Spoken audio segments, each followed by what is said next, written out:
ধ্যান কোনো কর্ম নয়, এটা নিষ্ক্রিয়তায় জাগরণ।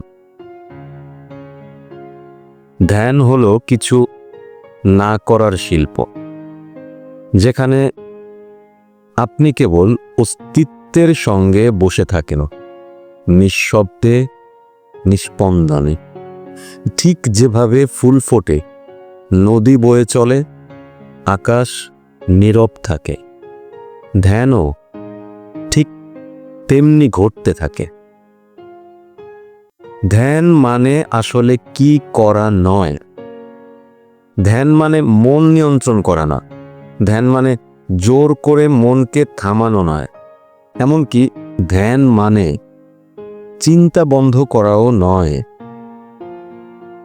ধ্যান হলো ভাবনা চলবে, আপনি কেবল দেখুন। পাখির মতো দূর আকাশে উড়ে চলা ভাবনার প্রতি আপনি দৃষ্টিপাত করুন। জড়াবেন না, ঝাঁপিয়ে পড়বেন না। যে মুহূর্তে আপনি মনকে নিয়ন্ত্রণ করতে চান, আপনি জড়িয়ে পড়েন। যখন আপনি কেবল সাক্ষী হয়ে থাকেন, তখনই ধ্যান জন্ম নেয়। সাক্ষী ভাবই ধ্যানের মূল। সাক্ষী হন।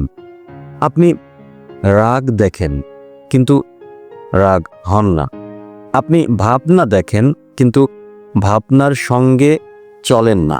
আপনি শরীরের ক্লান্তি অনুভব করেন, কিন্তু শরীর অন্যার।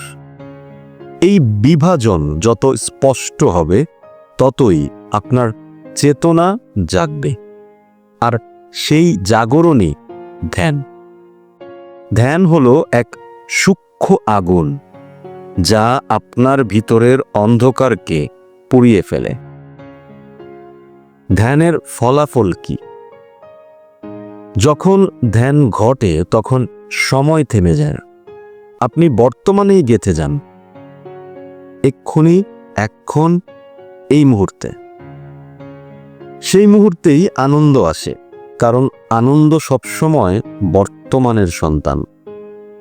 ধ্যান যখন ঘটে, তখন আপনি আর দেহ নন, আপনি আর মনও নন। আপনি এক নিঃশব্দ উন্মুক্ত আকাশ, যেখানে সব কিছু ঘটে, কিন্তু কিছুই আপনাকে স্পর্শ করে না। ধ্যান করুন, শুধু বসে থাকুন, নিঃশব্দে, আর নিজেকে অনুভব করুন যেমন আপনি আছেন। এই মুহূর্তেই আপনি ঈশ্বরের সঙ্গে সংযুক্ত। শুধু মনটিকে পাশে সরান, দেখবেন দরজা খুলে গেছে।